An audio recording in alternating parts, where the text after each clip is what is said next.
Spend the night.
There's a mountain and it's mighty high, but you cannot see the top unless you fly. There's a molehill of proven ground, but there ain't nowhere to go if you hang around. Everybody wants to sell what's already been sold. Everybody wants to tell what's already been told. What's the use of money if you ain't gonna break the mold? Even at the center of fire, there's cold, and all that glitters ain't gold. Marley was dead to begin with. There's no doubt whatever about that. The register of his burial was signed by the clergyman, the clerk, the undertaker, and the chief mourner. Scrooge signed it. And Scrooge's name was good upon change for anything he chose to put his hand to. Old Marley was as dead as a doornail. Scrooge knew he was dead? Of course he did. Scrooge and Marley were partners for I don't know how many years. Oh, but he was a tight-fisted hand at the grindstone, was Scrooge. A squeezing, wrenching, grasping, scraping, clutching, covetous old sinner.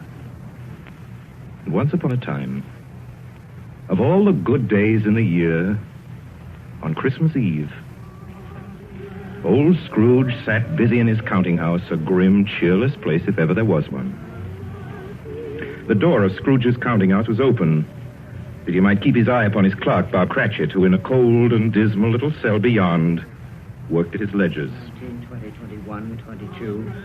Merry gentlemen, let nothing you dismay. 23, 26, 29. Christmas Day. 11, 13, 17, 7, carry 1. Bob Cratchit. Yes, Mr. Scrooge? Stop that infernal caterwauling. Yes, sir. 9, 15, 17, 29, carry 1. Impudence. Singing their idiotic Christmas carols at my very door.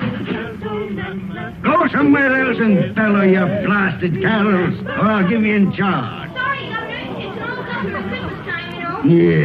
Yes, and I don't want any of your old customs. Take your fellow fools and go away. Christmas. Blah. Right, sir. Merry Christmas anyway, sir. A Merry Christmas, Uncle. A Merry Christmas, Bob. Merry Christmas, Mr. Fred. God save you, Uncle. Ah, humbug. Christmas a humbug, Uncle? Now, I'm sure you don't mean that. I mean just that. Exactly that. Merry Christmas. What right have you to be merry? What reason have you? You're bored enough. Well, what right have you to be dismal about Christmas, Uncle? You're rich enough. Ah. Now, Uncle, don't be cross. Well, what else can I be when I live in such a world of fools? What's Christmas to you but a time for paying bills without money? Merry Christmas. A time for finding yourself a year older and not an hour richer. If I could work my will, every idiot who goes about with Merry Christmas on his lips would be boiled with his own pudding and buried with a stake of holly through his heart. He should. Uncle? Nephew, keep your Christmas in your own way and let me keep it in mine. Keep it, but you don't keep it, Uncle. Well, let me leave it alone then. What do you want? A Christmas gift, I've no doubt. I came to wish you a Merry Christmas, Uncle. Merry Christmas. Much good may Christmas do you. Much good it ever has done you. There are many things from which I derive good by which I have not profited materially, I dare say, Uncle. Christmas among the rest. But I have always thought of Christmas time as a good time. A kind, forgiving, charitable, pleasant time. And therefore, Uncle, though it has never put a scrap of gold or silver in my pocket, I believe it has done me good and will do me good. And I say, God bless it. God bless Christmas. Hurrah! Let me hear another sound out of you there, Bob Cratchit, and you'll keep your Christmas by losing your situation. As to you, nephew, I wonder you don't go into Parliament. You talk enough nonsense. Don't be angry, Uncle. I want nothing from you. I ask nothing of you. Why can't we be friends? Good afternoon. Well, I'm sorry you feel that way. I've tried. A Merry Christmas to you, Uncle. Good afternoon. And a Happy New Year, too. Ah, humbug. And a Merry Christmas to you, Bob, and the missus, and to Tiny Tim. Thank you, Mr. Fred. Same to you, sir. Good day, sir. Good day, Bob. Nonsense. Twaddle. Lummery. Talking of Christmas and not 2 sixpences to jingle together in his trousers pocket. You there, Bob Cratchit. Come here. What are you doing there? I was only putting a bit more coal on the fire, Mr. Scrooge. Seeing it's so cold in there, sir. Well, you put that coal back into the scuttle. A fire! A fire, indeed. I can tell you, if you use coal at that rate, you and I will soon be parting company, Bob Cratchit. You understand that? There's many a young fella like your situation, you know. Oh, I'm sorry, sir. My fingers were getting a little stiff with the cold. And put on your mittens. There's someone at the door. See who it is. Yes, sir. Good afternoon, sir. Good afternoon. This is the firm of Scrooge and the Marley. Yes, sir. I should like to see the head of the firm, if I may. Oh, very good, sir. What is it? A gentleman to see you, Mr. Scrooge. Huh? Have I the pleasure of addressing Mr. Scrooge or Mr. Marley? Marley's been dead these 7 years tonight. I'm Well, Scrooge. now, Mr. Scrooge, at this season of the year, it's only fitting that we who are more fortunate should raise a fund to buy the poor some meat and drink and means of warmth. You may not believe it, sir, but many thousands are now in want of common necessities, and hundreds of thousands are in want of the simplest comforts, sir. Are there no prisoners? There are plenty of prisons, sir. And the workhouses? They're still in operation, I trust. I wish I could say they are not, but they are, sir. The treadmill and the poor law are in full vigor then? Both very busy, sir. Oh, well, I'm very glad to hear that. I was afraid from what you said at first that something had occurred to stop them in their useful cause. No, sir, all these institutions that you mention are flourishing. But it's nevertheless true that some additional provision for the poor and the destitute must be made. Nah. A few of us upon change are endeavoring to raise such a fund, you see. And what shall I put you down for? Nothing. Oh, I see. You wish to be anonymous, sir. I wish to be let alone. I don't make merry myself at Christmas time, and I can't afford to keep a lot of idle people and make them merry.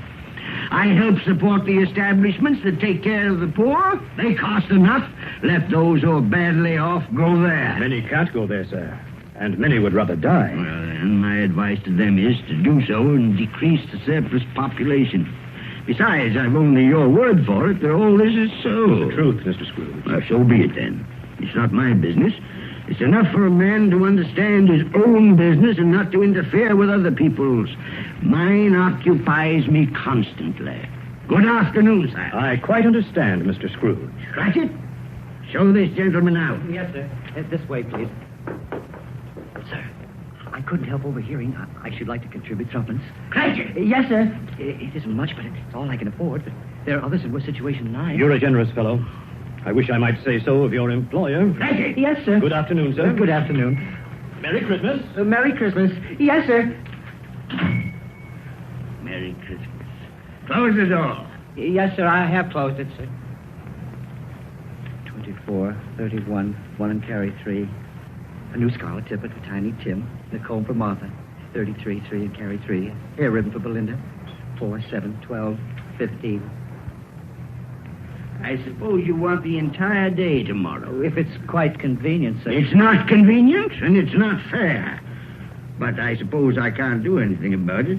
If I was to stop half a crown of your wages, you'd think yourself very ill-used, I'll be bound. Well, sir, And yet you don't think me ill-used when I pay a day's wages for no work? It's only once a year, sir. Once a year. Once a year, indeed. A fine excuse for picking a man's pocket every 25th of December. But I suppose it's no good talking. You must have the whole day. Well, see that you're here all the earlier the next morning. Do you understand? Oh, I will, sir. I will, sir, indeed. Good night, sir, and Merry Christmas. Merry Christmas.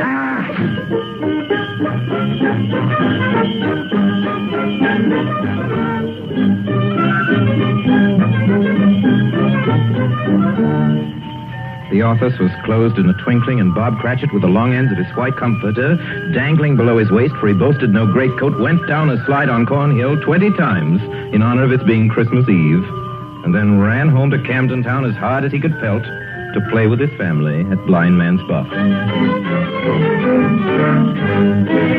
Scrooge, on the other hand, took his melancholy dinner in his usual melancholy tavern.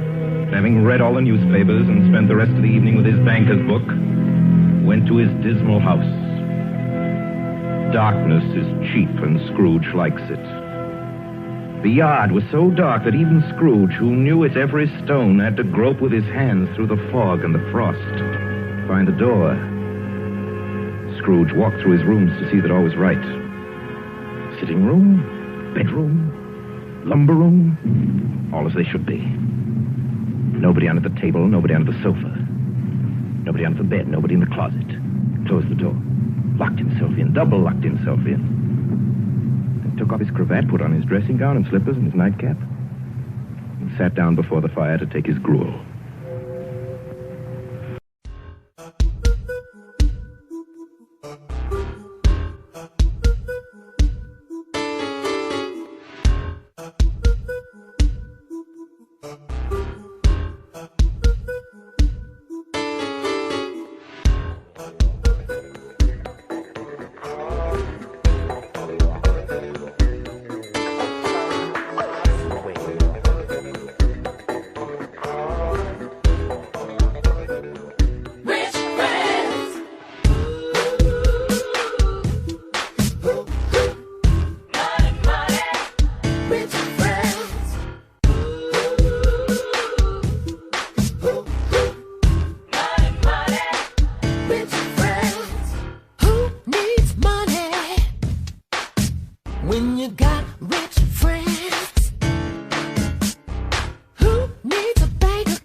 when you can open up a church.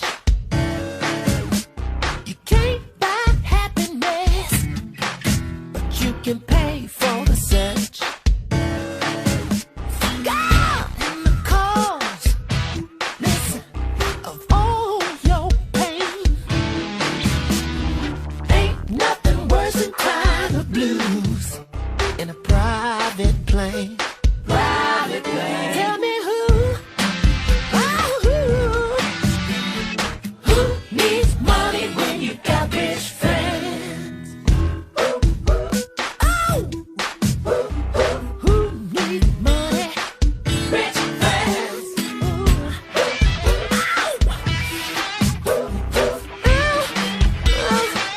Rich friends. Who needs money? Rich friends.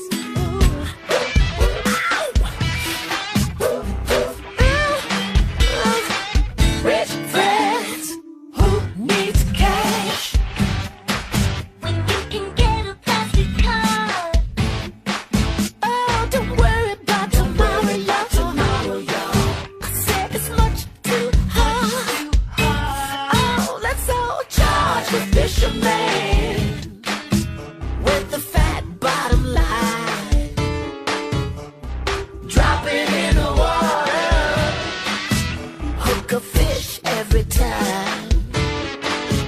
People who needs money when you got rich friends? Who needs money when you got rich friends? Money, money, rich friends. Friends.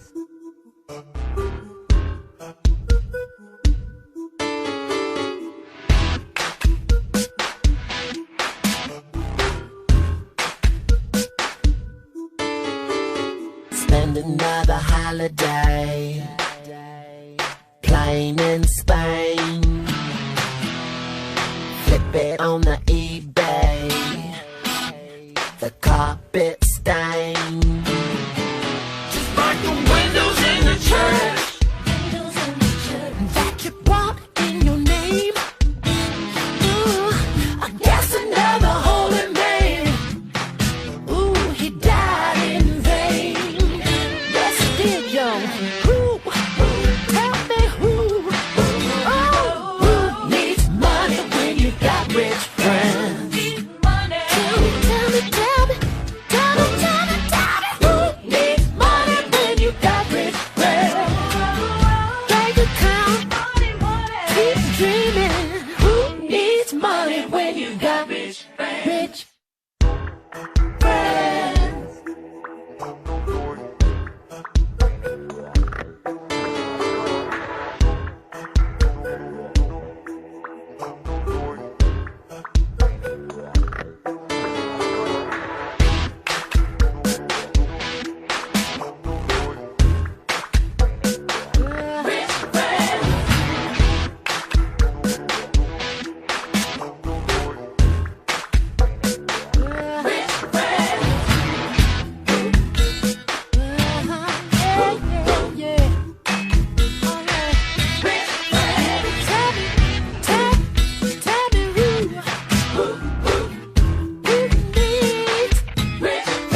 Marley! I could have sworn I saw... humbug. Marley's been dead these 7 years. Humbug. It's all humbug. What I need is a good night's... What's that? Someone's in the wine cellar. But the door's locked and double locked. It's coming. It's coming closer. Outside my door. I won't believe it. It's humbug still. Ebenezer Scrooge. Oh, no. What do you want with me? I want much of you, Ebenezer. Who are you? Ask me who I was. Are you very particular for a ghost? All right. Who were you then? In life, I was your partner, Jacob Marley. Jacob Marley? But you're dead. You died 7 years ago. 7 years ago this very night. You are a ghost then? What's wrong, Ebenezer? Don't you believe in me? I do not. You doubt your senses, Ebenezer? Yes. Because a little thing affects them. A slight disorder of the stomach makes them cheats. You can't be a ghost. You may be an undigested bit of beef, a blot of mustard, a crumb of cheese, a fragment of an underdone potato. There may be more gravy than grave about you, whatever you are. Humbug, I tell you. Humbug. Excuse me, Jacob. Excuse me. I do believe in you. You are a ghost, Jacob. Thank you. But what? Why do you walk the earth, Jacob? Why do you come to me? It is required of every man that the spirit within him should walk abroad among his fellow men and travel far and wide to witness what it cannot share but might have shared on earth and turn to happiness. Oh, tell me, Jacob, what is that chain you wear around you? I wear the chain I forged in life. I made it link by link and yard by yard by my own free will. Is its pattern strange to you, Ebenezer? Cash boxes, keys, padlocks, ledgers, purses. Yours was as heavy and as long as this 7 years ago. And you have labored on it since, Ebenezer. Oh, Jacob, speak comfort to me. Comfort I have none to give. I cannot rest, I cannot stay, I cannot linger. Weary journeys lie before me. You travel fast? Yes, Ebenezer, on the wings of the wind. 7 years dead and traveling all the time? 7 years, Ebenezer.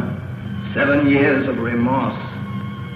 Ebenezer, do you know that no space of regret can make amends for one life's opportunities misused? But you were always a good man of business, Jacob. Business? Mankind was my business. Charity, mercy, benevolence, they were all my business. The dealings of my trade were but a drop of water in the comprehensive ocean of my business. Oh, Jacob, don't take on so. Jacob. Listen to me, Ebenezer. I listen to you, Jacob. Go on, Jacob, speak to me. But don't be so flowery. Ebenezer, I am here to warn you that you have yet a chance and hope of escaping my fate. Do you hear that, Ebenezer? Yes, Jacob. You always were a good friend to me, Jacob. Thank you, Jacob. But go on. Go on. Go on. How shall I escape? Oh, I'm afraid, Jacob. You will be haunted by 3 spirits. Is that the only chance and hope, Jacob? It is your only chance and hope. Then I think I'd rather not. Without their visit, you cannot hope to shun the path I tread. Expect the first tomorrow, when the bell tolls 1. Couldn't I take them all at once and have it over, Jacob? Ebenezer, look that for your own sake you remember what has passed between us. And remember When the bell tolls 1, look for the first spirit. Marley. Jacob Marley.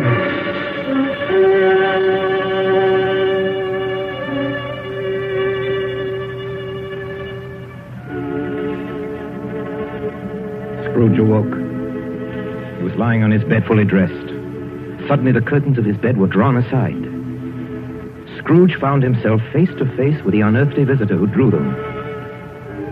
As close to it as I am now to you. And I am standing in the spirit at your elbow. It was a strange figure, like a child. Yet not so like a child as like an old man. Who is that? Ebenezer Scrooge, I have come for you. You are the spirit, sir, whose coming was foretold me? I am that spirit. What are you? I am the ghost of Christmas past. Long past? No, your past. But, what do you want of me? What brings you here to haunt me? Your welfare, Ebenezer Scrooge. Rise and walk with me. Oh, no, you're not out of the window. I can't do that. I'll fall down. I'm not a spirit. I'm mortal. I'll fall. Bear but a touch of my hand upon your heart, and you shall be upheld in more than this. Come, follow me.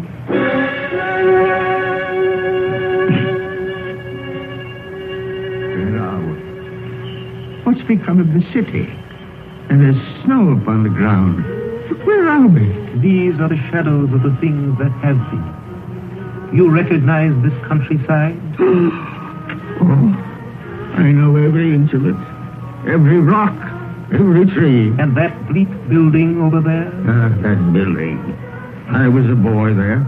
Yes, I went to school in that horrible place. Do you recollect that path? I could walk it blindfold. Strange you've forgotten so many years.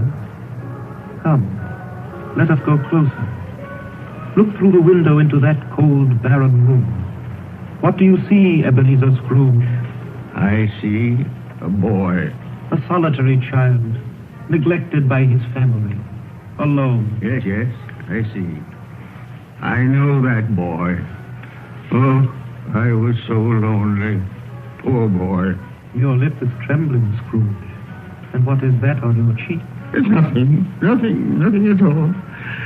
I wish it's too late for that now. What's the matter? Nothing. The waits came to my door singing Christmas carols last night. There was a boy like that among them. A poor, thin, pale boy in a ragged coat. I'd like to have given him something, that's all. Is that all? Come, Ebenezer Scrooge. Let us see another Christmas.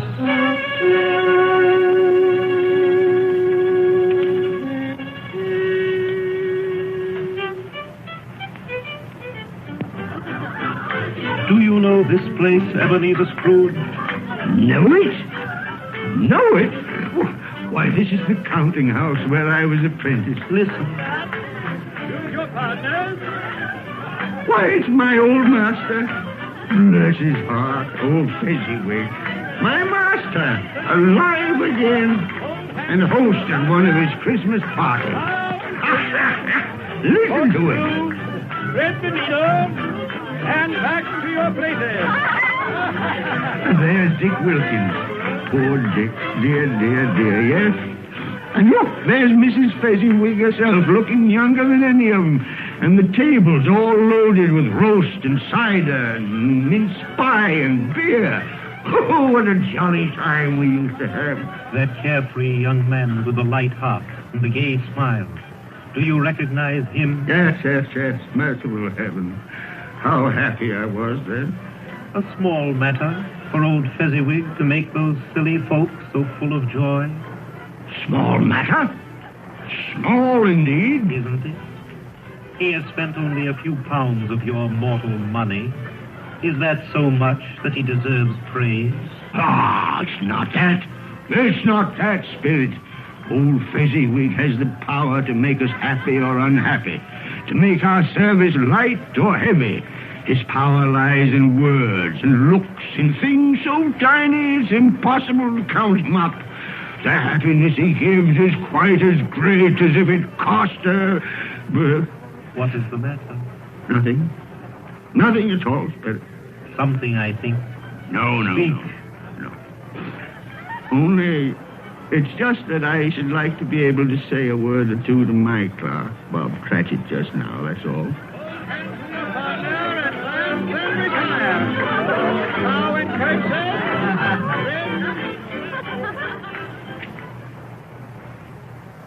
My time grows short, and we have yet another journey to make. Where now? Come. This is our last visit to the past, Ebenezer. Here, in this little room, with a fair young girl by your side. Do you recognize yourself, Ebenezer? Oh, no. Spare me this. You're older now, a man in the prime of life. Your face has begun to wear the signs of care and avarice. Your eyes are greedy, the eager, restless eyes of a miser. No, please. She knows it, too, that girl by your side. There are tears in her eyes. It matters little, Ebenezer, to you. Very little. I know that. Belle, have I changed towards you?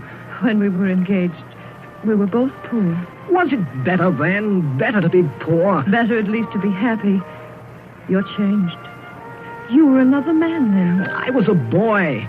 Do you blame me because I've grown wiser? Have I ever tried to break our engagement? In words, no. Never. In what, then? In a changed nature. In an altered spirit. In everything that made my love of any value in your sight. So I release you from your promise. Belle. Oh, at first it may cause you pain to lose me. A very brief pain. But soon it will be dim, like a half-remembered dream. An unprofitable dream. And you will be glad to be awake from such a dream. May you be happy in the life you have chosen, Ebenezer. For the love of him you once were. Spirit, it's enough. Show me no more. Take me home. These were shadows of the things that have been. That they are what they are. Do not blame me. No more. One shadow more. Come.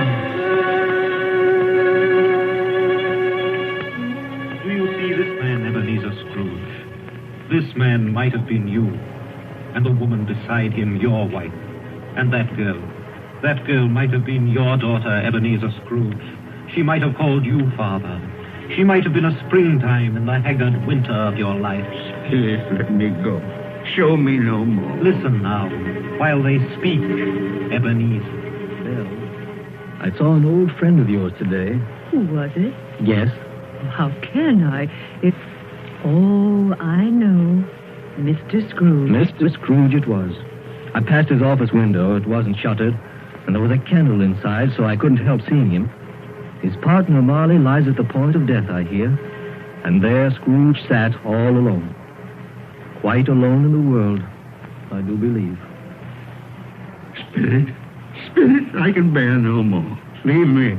Haunt me no more. Take me back. Take me back.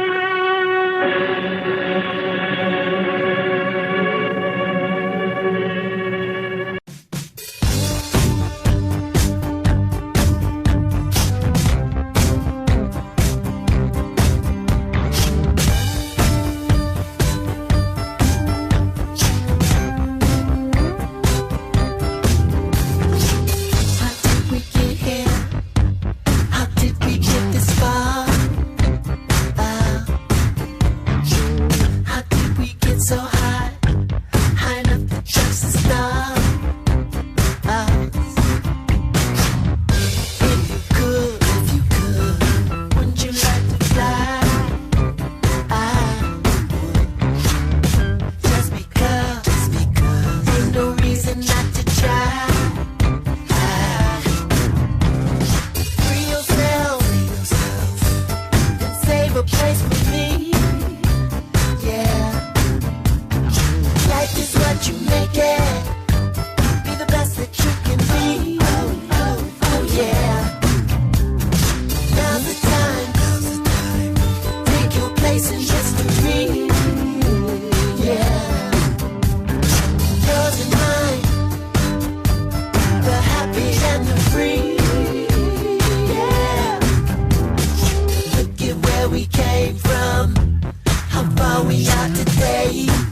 get the final say. Third apartment from the sun, nothing left to fear. No need to hide or run. Heaven on earth right here. That's why you got to free yourself and save a place for me. Oh yeah. Life is what you make it. To be the best that you can be. Oh yeah. Now's the time. Take your place in history. Oh yeah. Yours and mine. The happy and the free. Love yourself so we can love you too. We need your help. There's so much work to do. Love yourself so we can love you too. We need your help.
On the stroke of one, Scrooge awakened suddenly and sat him bolt upright in his own bed.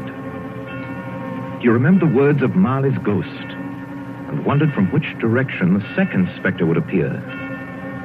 At that moment, nothing between a baby and a rhinoceros would have astonished him very much. Now being prepared for almost anything, he was not by any means prepared for nothing. And consequently, when no shape appeared, he was taken with a violent fit of trembling.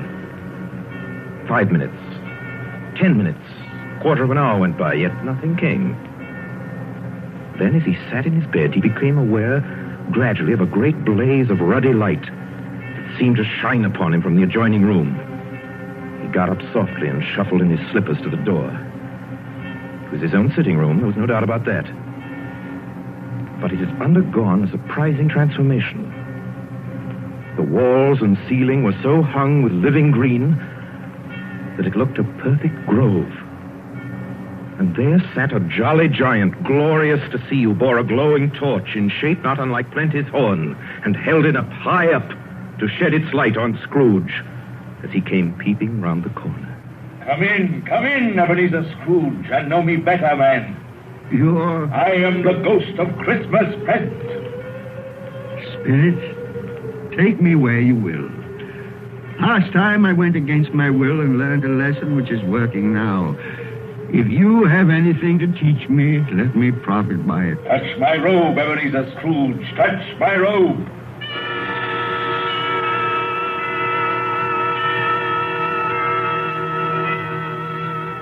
Where have you brought me, Spirit? To an humble dwelling in an humble street. It's miserable enough. Yet there is happiness there. Who are these people? Who's that woman? And the children? These are the family of your clerk, Bob Cratchit. See his wife, dressed in a twice-turned gown, but brave in ribbons, laying the table for their Christmas dinner. And there, assisting her, is her daughter, Belinda. And the young man with the fork in the stuffing, that's Master Peter Cratchit. And the two little Cratchits. Listen, Scrooge, and watch. Here's Martha, Mother. Quiet, children, quiet. Now sit you down before the fire, Martha, and have a warm, Lord bless you. Where's Father? He's been to church with Tiny Tim. They'll be along directly. How is Tiny Tim, Mother? Any better at all? Sometimes I think he is. And sometimes I think, oh, dear God, if anything should happen to Tiny Tim. Oh, Mother, you mustn't even think of such a thing. Oh, yes, Father. Everybody. Martha, welcome, my dear. Oh, Merry Christmas, Father, and Tim. Merry Christmas, Martha. Oh, Tim, you darling. Oh, Father, I'm so glad to be home. And we're glad to have you, Martha. And how did little Tim behave in church, Bob? As good as gold and better. I like church, Mother. Oh, they sang the nicest songs. I hope people saw me there. Saw you there? And why, Tim? Well, don't you see? Because I'm lame.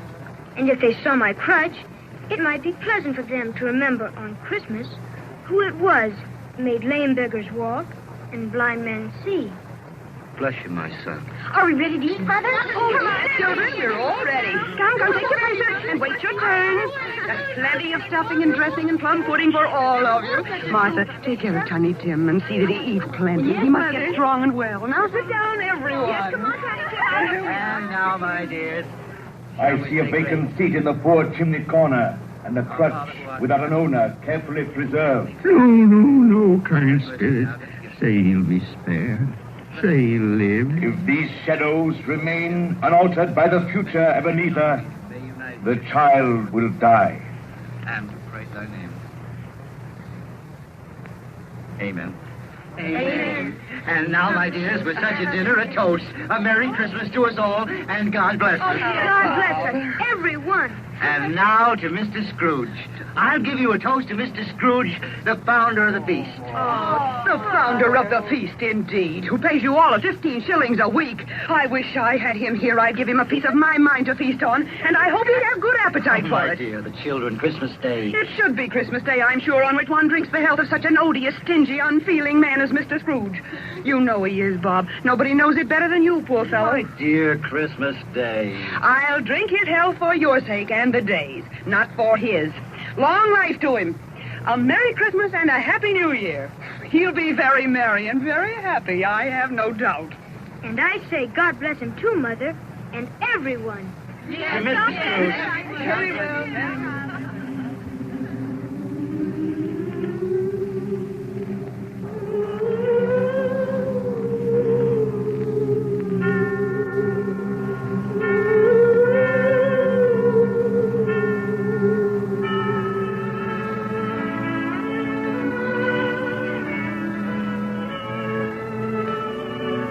There was nothing of high mark in all this.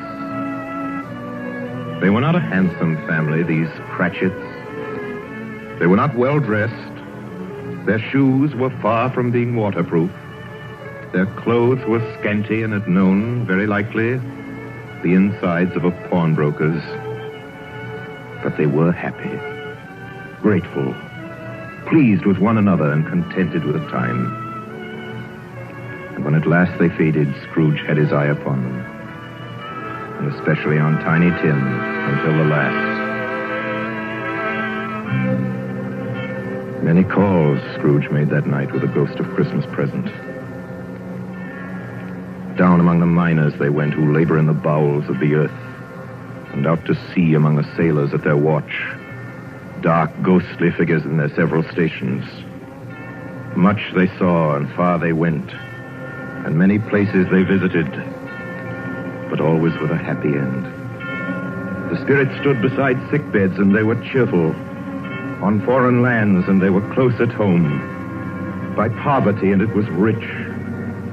In almshouse, hospital, and jail, where vain man in his little brief authority had not made fast the door and barred the spirit out, the spirit left his blessing. It was a long night. It was only a night. And it was strange, too, that while Scrooge remained unaltered in his outward form, the ghost grew older. Clearly older. My life upon this globe is very brief, Ebenezer. It ends tonight. Tonight? Tonight at midnight. Ah, the hour is come. Oh, not yet. Not yet. No, there are still more things I wish to learn. These you will learn from still another spirit. Still another spirit, Ebenezer. Scrooge looked about him for the ghost that had vanished. But he found himself once more in his bed, in his dressing gown and his nightcap. He'd heard the clock strike. And then he remembered the prediction of old Jacob Marley, and lifting up his eyes, beheld the third spirit.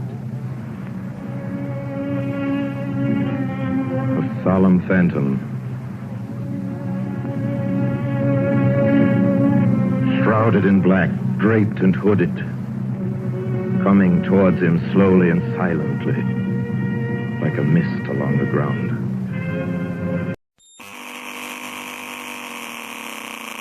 When you cut into the present, the future leaks out.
You are the ghost of Christmas yet to come. You will show me the shadows of things that have not happened, but will happen in the time before us. Answer me, Spirit, ghost of the future. Oh, I fear you more than any specter I've seen. Yet, as I know your purpose is to do me good, and as I hope to live to be another man from what I was, lead on. Lead on! The night is waning fast. Time is precious. Spirit, why have you brought me here again? Into Bob Cratchit's home? It's not the same. Why is it so quiet? So very quiet here.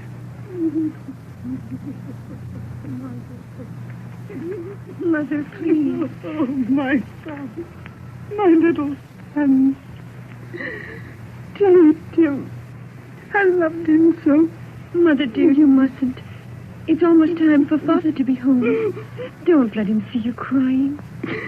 Yes, Martha. He's late tonight. He walks slower than he used to. Yet I've known him to walk very fast indeed with Tiny Tim on his shoulder. So have I, Mother. But he was light to carry. And his father loved him so that it was no trouble. No trouble at all. Bob. Good evening, my dear. You're late, Bob. I'm sorry, my dear. I went to the churchyard today. I wish you could have gone with me. It would have done your heart good to see how sweet and green a place it is. You'll see it often. I promised him. I promised Tiny Tim we'd walk there on Sunday. Oh, Father, dear. It's God's will, Bob. I'm trying to understand it, my dear. My son. My little son, Tiny Tim. And I loved him so. Oh, that's cruel. Cruel. Spirit, can't you give me one ray of hope that I may change all that? That Tiny Tim may live?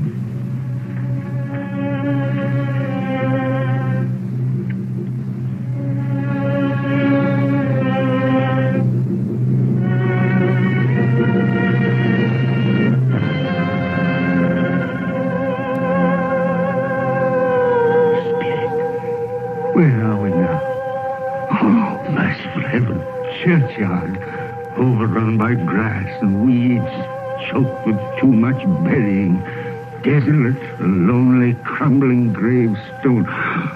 Spirit, now before I draw nearer to that gravestone, answer me one question. Are these the shadows of things that will be, or are they the shadows of things that may be only? Will you not speak to me, Spirit? What is that grave to which you point? Now I see. There's writing on that stone. The name on the gravestone is Ebenezer Scrooge. Ebenezer Scrooge. Oh, Spirit. No. Spirit, hear me. I'm not the man I was. Why show me this? If I'm past all hope, tell me that I may change these dreadful shadows that have come, that you've shown me by an altered life. I'll honor Christmas in my heart, and I'll try and keep it all the year. I'll live in the past, the present, and the future. I will not shut out the lessons that they teach. Tell me, do, Spirit. Please tell me that I can sponge away the writing on that stone, Spirit. I beg of you, Spirit. Spirit.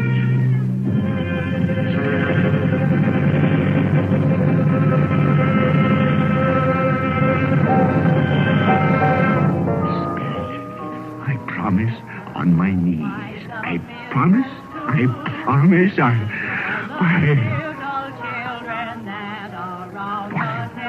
What's this? It's my bedpost. I'm home. In my own bed. In my own room. And the sun. The sunshine. It's clear. It's bright. No fog. Oh, what a beautiful day. Glorious. Glorious. Boy. Oh, boy. Yes, sir? What's today? What's that, sir? What day is it, my fine fella? Today? Why, it's Christmas Day. Christmas Day! Then I haven't missed it. The spirits have done it all in one night. All in one night. Heaven be praised. How's that, sir? Listen, my lad. Do you know where the poultry is in the next street? I should say I do. An intelligent boy. A remarkable boy. Tell me, do you know if they've sold the prize turkey that was hanging in the window? The one as big as me?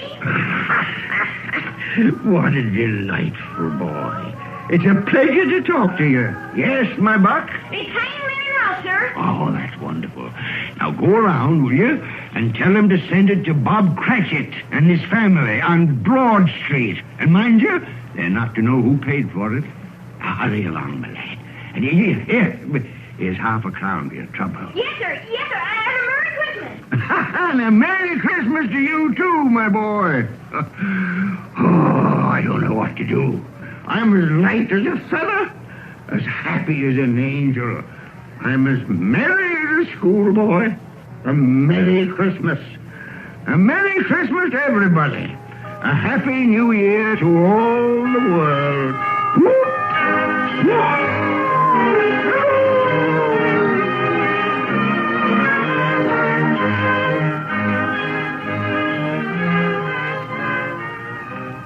Next morning, Scrooge was early at his office. He went early for a reason. If he could only be there first and catch Bob Cratchit coming late. That was the thing he'd set his heart upon. And he did it. Yes, he did. The clock had struck 9. No Bob. 1:15. No Bob. Scrooge sat with his door wide open that he might see him come in. And at last he came. His hat was off before he opened the door. His comforter, too. He was on his stool and jiffy, driving away with his pen, as if he were trying to overtake 9 o'clock. 8 and 17 are 15, carry the 1, 24, carry the 2, 31, carry the 4, 8 and 6 are 14, carry the 8. Hello, you, Cratchit. Yes, sir. Step this way, Cratchit, if you please. Cratchit, what do you mean by coming in at this time of day? Oh, I'm very sorry, sir. I'm behind my time. You are? You are? Yes, I think you are. Oh, it's only once a year, Mr. Scrooge. It shall not be repeated. I was making rather merry yesterday, sir. I'll tell you what, my friend. I'll not stand this sort of thing any longer. And therefore, Bob Cratchit, I'm about to raise your salary. Mr. Scrooge, are you quite yourself, sir? No. No, thank heaven I'm not quite myself. Merry Christmas, Bob. Merry Christmas, my good fella. A merrier Christmas than I've given you in many a year. I'll raise your salary, and we'll see what we can do for Tiny Tim and the rest of your family. We'll discuss it this very afternoon over a Christmas bowl of smoking bishop.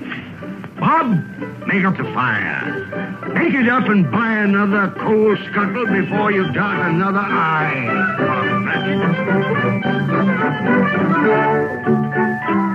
Scrooge was better than his word. He did it all, and infinitely more. To Tiny Tim, who did not die, he was a second father. He became as good a friend, as good a master, and as good a man as the good old city knew, or any other good old city, town, or borough in the good old world. Some people laughed to see the alteration in him, but he let them laugh, and little heeded them. His own heart laughed, and that was quite enough for him. He had no further intercourse with spirits, but lived upon the total abstinence principle ever afterwards, and it was always said of him that he knew how to keep Christmas well, if any man alive possessed the knowledge. May that be truly said of us, all of us. And so, as Tiny Tim observed, God bless us, everyone. 1, 2, 3.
cream.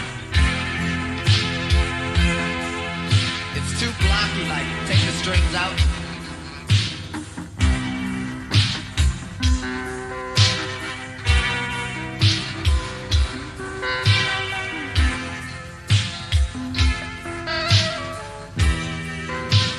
It needs pretty stuff like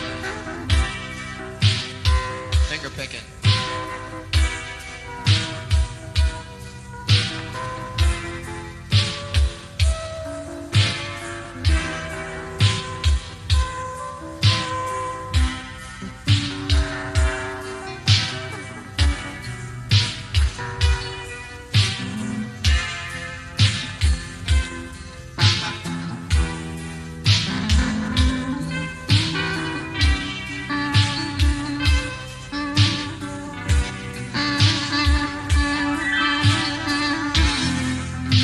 Hey, I saw a sister skating on the lake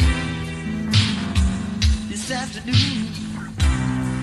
Good heaven, how she's grown. She's a born skater, she's so tall, but your father's children. Oh, your father's children, baby, you know. You are the brightest of them all. You are brighter than another star. Sage.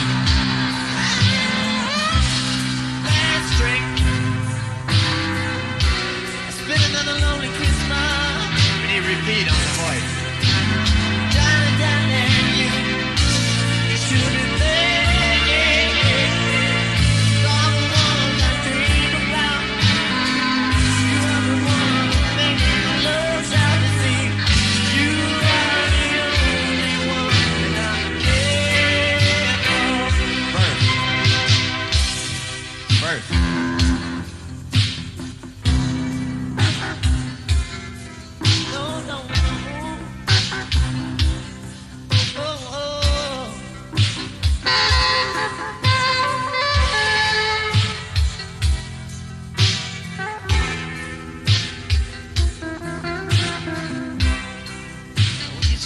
So loud cause you hated it number 9. Hey, saw your sister skating on the lake this afternoon. How she's grown. She's born skater, she's all. Oh, your father's children. All your father's children, baby, you know. You are the finest of them all. You are brighter than the northern star. Sing.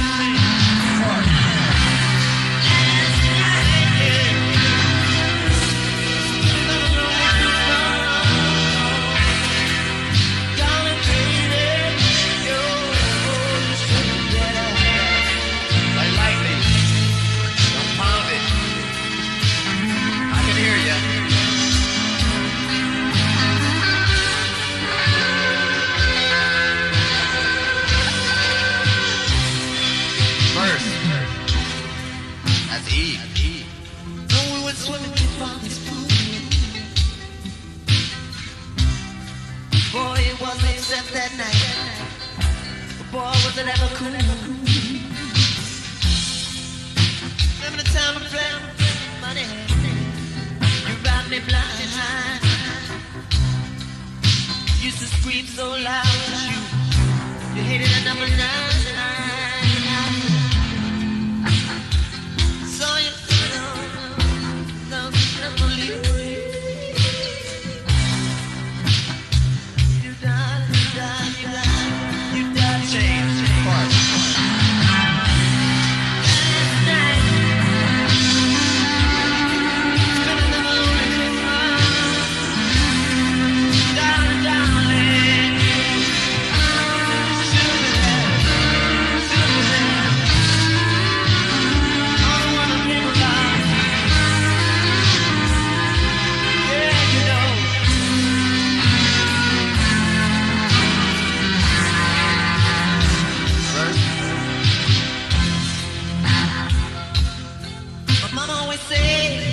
Trust your lover, but I guess that only applies to her.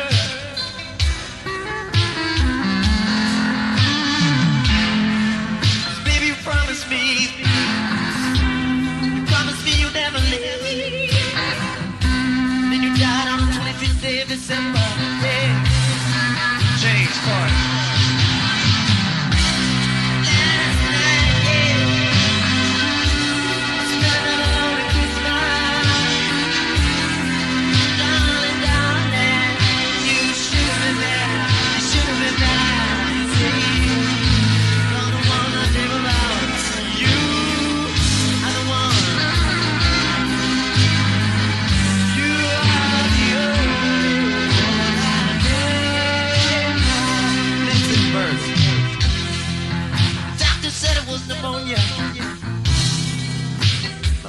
hospital was stressed.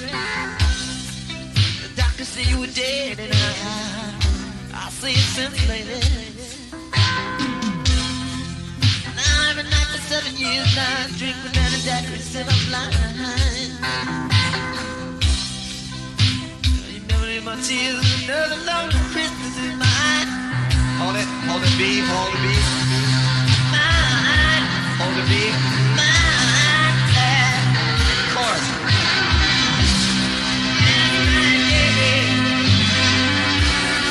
Another lonely Christmas. Darling, darling, you should be there. It's all the ones I dream about. You are the one that makes my love sound you see. You are the only one I care for. Chorus.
swam naked, your father's pool. Boy, he was upset that night. Boy, was that ever cool. Remember the night we played Poquito for money? You robbed me blind. I used to scream so loud, 'cause you You hit it at number 9. Hey, I saw your sister skating on the lake this afternoon. Good heaven, how she's grown. She's the boy skater, she's so tall, but your father's children, your father's children, baby, you know you are the finest of them all. You are brighter than the northern star.